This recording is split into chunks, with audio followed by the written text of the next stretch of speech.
spelled it all out. It was the first day of 6th grade summer camp, and I was standing in a large circle of over 50 other kids. And as I looked around the circle, I didn't know a single soul. And then I saw them. This tight knot of girls. They were giggling and whispering as they looked around the circle of the rest of us. They were hard to miss. Each one very pretty, each one a carbon copy of the other. Most of them had long blonde hair flipped perfectly like Farrah Fawcett. Well, my hair sometimes split, just usually in unexpected directions. My mom had cut my hair that very morning. Long piece of masking tape, strategically aligned along the brows, snips and rip, I was ready for summer. They all looked like they were wearing brand new clothes. Bell-bottom jeans, clogs, peasant blouse, and hung around their necks were the latest flavors of their Bonnie Bell lipsticks.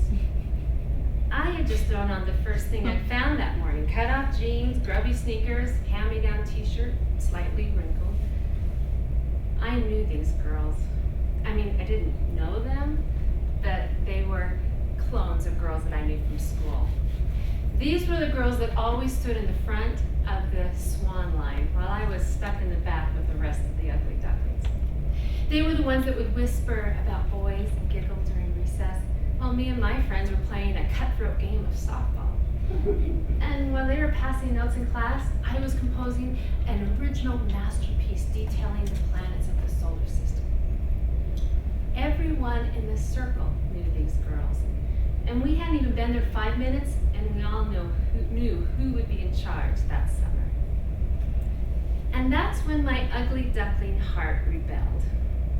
I had a flash of insight that I realized that, unlike that gangly little duck, I didn't mind being different. From where I stood, the swan dynasty looked like a trap, a place where they would clip your wings. Was conformity the only way to popularity? I mean, what if I just set out to be unique? And that's when I decided that this summer camp was the place that I was going to take a stand. I was going to do something so unique, so spectacular, that maybe it might even start an ugly duckling revolution. And I was going to start with the cute red-headed boy standing next to me. Hi, I'm Wendy. I'm from Mersey Elementary.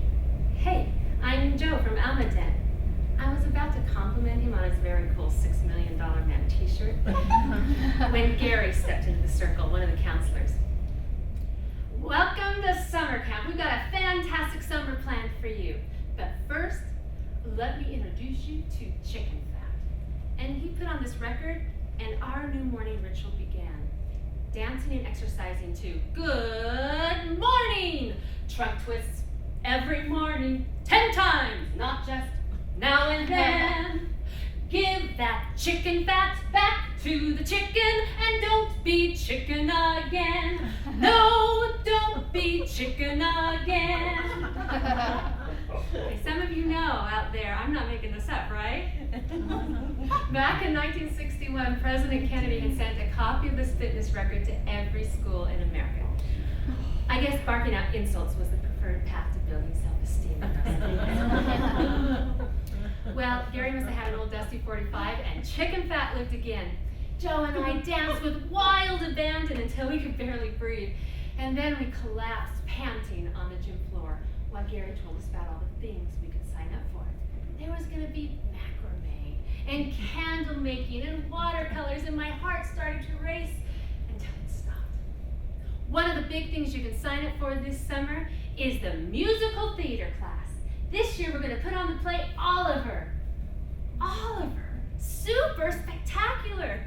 And it was my life's ambition to grow up to be an actress. So I just knew that I would be able to get one of the female leads of Nancy or Bette.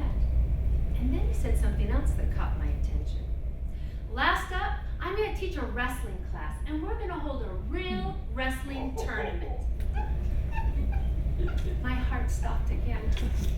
I loved wrestling.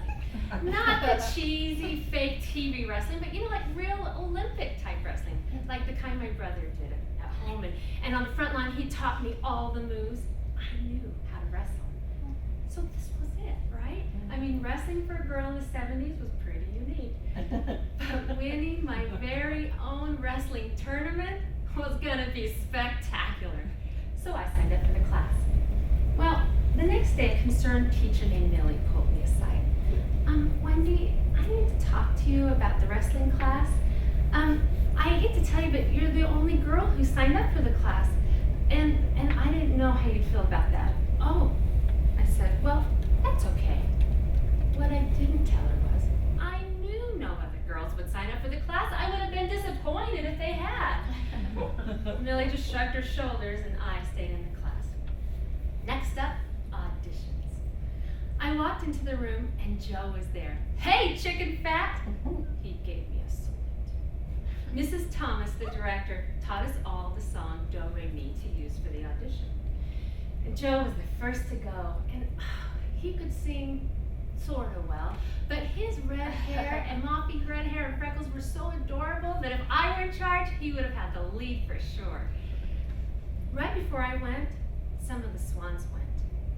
Doe, a deer, a female deer, Ray, a drop of golden sun. Clearly they had done this before. Everyone in the room could see that they could sing really well. The thing was is that I knew I could sing really well. It's just that I hadn't done it in front of other live human beings yet. My turn. I took a deep breath. I could feel all that inner spectacular just bubbling up inside of me. I opened my mouth and Do, Re, Mi, Fa, Sol, La, Ti, Do. That was the day I found out I would never be a soprano. But I wasn't daunted. I was sure that Mrs. Thomas would see my, untapped potential and natural personality and give me a lead. And the next day when the cast list was posted, I saw that I was right. About Joe, there was his name right at the top next to Oliver. This play was going to be great. And then I looked down the list looking for my name. Down, down. There it was, next to Noah Claypole. Well, I didn't get Nancy or Bat. That went to a couple of the clones. And it appeared that I had the part of a boy, but I had just received my very first acting role.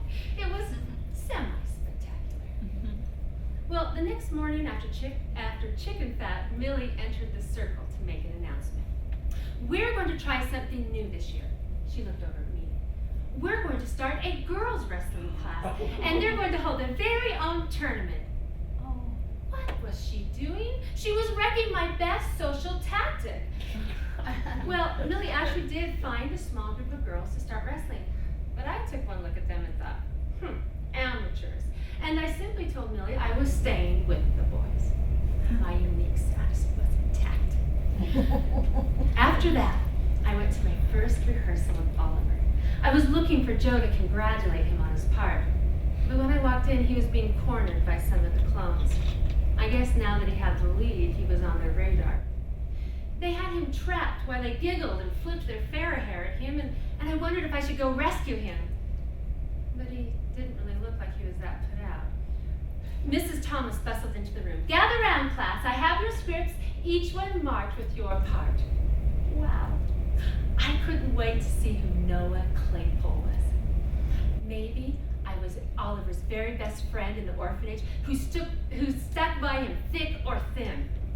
Maybe I was an erstwhile pickpocket who ran interference for Oliver with the cops. Maybe we were both starving on the streets and I handed my last crust of bread and time. I was sure I was going to have a great scene with Joe. So I opened up my script to the cast of characters. Noah Claypole, the Undertaker's pimply assistant. Wait, I flipped over to my marked scene. Scene 4, the Undertaker's shop. Noah Claypole calling through the keyhole. Are you the new kid? Oliver. Yes, sir. Noah. How old are you? Oliver. 13, sir. Noah. Then I'll whop you When I get in, just see if I don't, you little workhouse brat. It got worse from there. 3 measly pages of degradation. Mrs. Thomas had no idea what a colossal injustice this was. And I thought that somebody ought to tell her. So, during lunch, I boldly went where no kid had gone before. The teacher's lunch. Hi, Mrs. Thomas. I just wanted to offer to audition for you again. I just know that if you could really see what I could do. Wendy, please. I can't recast the show now that we've started. And besides, I gave this play a good deal of thought. And I think I gave you a part that's just right for you. Just right for me. Noah Claypole was big and mean and ugly.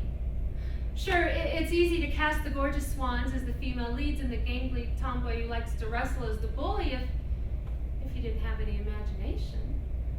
I so wanted to have a scene with Joe where we could dance and I could sing, "I'd do anything for you, dear, anything." There was definitely no singing or dancing in our scene. It was mostly me threatening him and then me beating him up. And I was beginning to see that the line between spectacular and humiliating was very thin. But I still had wrestling. So I showed up eagerly on the mats for my first class.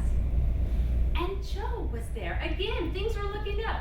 I ran up to him. "Hey, Joe, that's great about you getting Oliver. Are you in this class?" "Yeah, I love wrestling. Anyway, that's so good about Oliver." Thanks. He didn't talk to me the rest of the class. By the next morning, things were back to normal. "Hey, Wendy, I kicked my knees up higher than you in chicken fat. In your dreams." But back in the wrestling class, nothing. It appeared that there was an unwritten rule that none of the boys would talk to me during wrestling. I guess when it came to wrestling, some of them would joke around with me during play practice or other classes, but if it came to wrestling, a girl, it was serious business. But that's okay because I was serious too. I seriously wanted to win that tournament. And so the wrestling began. Now, I know what some of you are wondering. Did we wear those weird, stretchy, one-piece uniform things? No, gross. And I know what you're thinking. Did matters of gender indelicacies arise? It may have been an issue for some involved, but all I can say is I wasn't very developed going into 6th grade. And I can honestly say that it never once crossed my mind. I was just there to wrestle. And so I stepped on the mats for my first match. And I faced a boy about my size. First period, neutral positions, which means we're both standing. I staggered my feet. I eased my weight back onto my back foot, waiting for the starting bell. And then I lunged in for a double leg takedown, but he danced away out of my reach. And so I went in for a leg sweep, and he skittered away again. This boy seemed intent on avoiding all physical contact with me whatsoever. But then we got to the second period, and I had the offensive position. He's kneeling on all fours. I'm kneeling by his side, left arm around his waist, right hand on his arm. I wait for the bell, and then quick as lightning, I slip my hand under his arm, up and around his neck, and with all my leveraged weight, I flip him onto his back until pin. The move is called the half Nelson. I grew up in a step family with the name of Nelson and proudly felt that I was half Nelson. It was my signature move. Now, honestly, this is how most of my matches went. They never lasted. They never lasted past the round where I was in the offensive position. And I sort of admit that I felt a little bad for all the boys that I did. They seemed a little defeated when I won the match after match, but they were the price of revolution. They were the casualties of war. And I never could pin Joe. He was too good. Well, I've got to get some water. It's so dry. The play was looming up to opening night. And despite my less than spectacular part, I had had so much fun. And so I decided that if I had to be Noah Claypole, I was going to be as mean and as scrappy a Noah Claypole as I could be. Now, we had never fully rehearsed the fight scene, so on opening night when we got to it, I just beat up Oliver for all I was worth. It's okay, Joe was used to it by then. And then, quick costume change to be in a big street scene. I was going to be selling strawberries. So I was running around the outside of the auditorium, and I stepped on a few small pieces of broken glass with my bare feet. And it was almost time, and I was trying to get the glass out of my foot, but my cue came, and so I just had to go on and try not to hobble as I sang and danced through the scene. And it wasn't like huge bleeding, but it hurt.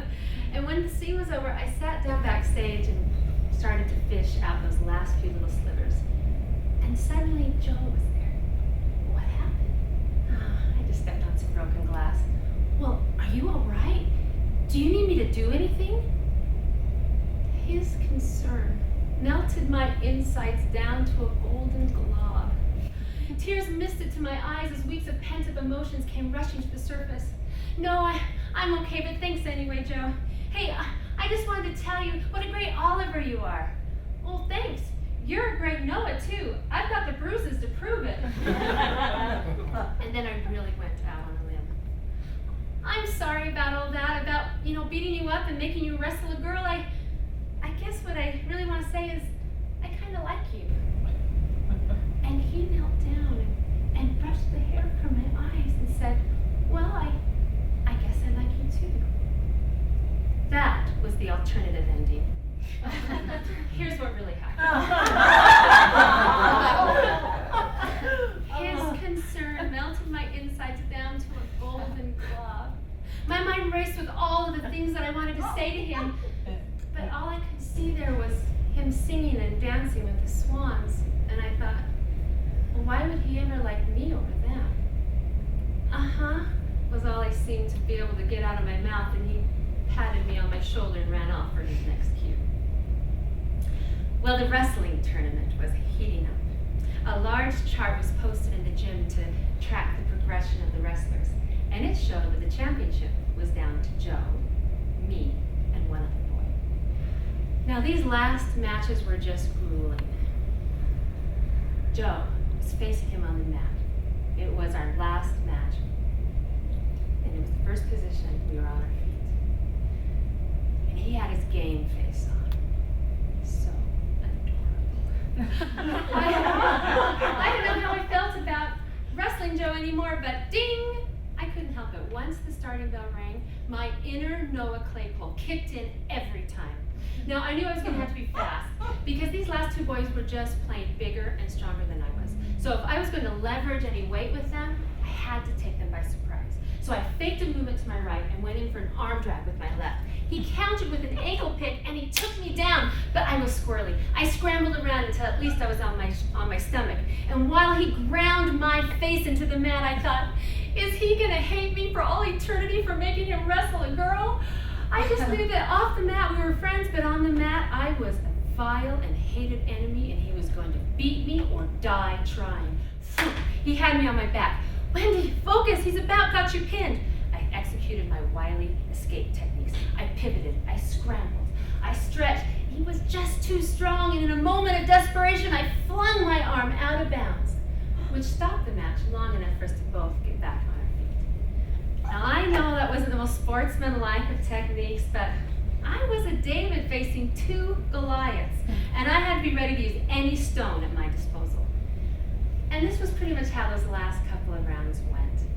I was pretty much outsized and outmanned, or buoyed, as the case may be. And even though I had superior strategy, the boys always ended up the matches with more points than I had. So, although I had never been pinned once that summer, I resigned myself to the idea that I wasn't going to be the champion. Well, summer camp ended with a big awards assembly, where, among other things, they were going to announce the winner of the wrestling tournament. And I didn't even go. I had already signed up to help a preschool class on the playground. So as I was out playing with the kids, I thought of all the others sitting in the auditorium, all of them receiving their awards for spectacular achievements. And I decided maybe I didn't really start a revolution after all. And after a while, the kids started streaming out of the auditorium, heading home after the last day of summer camp. And I saw Joe. He was walking along and laughing with some of the clones. And then he spied me. And he said goodbye to those girls, and he started heading over. And he stood there in the tan bark with that sheepish grin of his. Hey, Wendy. Hi, Joe. Did you hear who won the wrestling tournament? I shook my head, getting ready to congratulate him. They called a three-way tie for first. We all won. And I looked at him, and he seemed happy about it, and happy for me. And I thought maybe he just was happy he didn't lose to a girl, but maybe, just maybe, he wasn't going to hate me for all eternity after all. And that was the moment that all thoughts of a future illustrious wrestling career just dissipated into thin air. But I spread my duckling wings like a victory flag and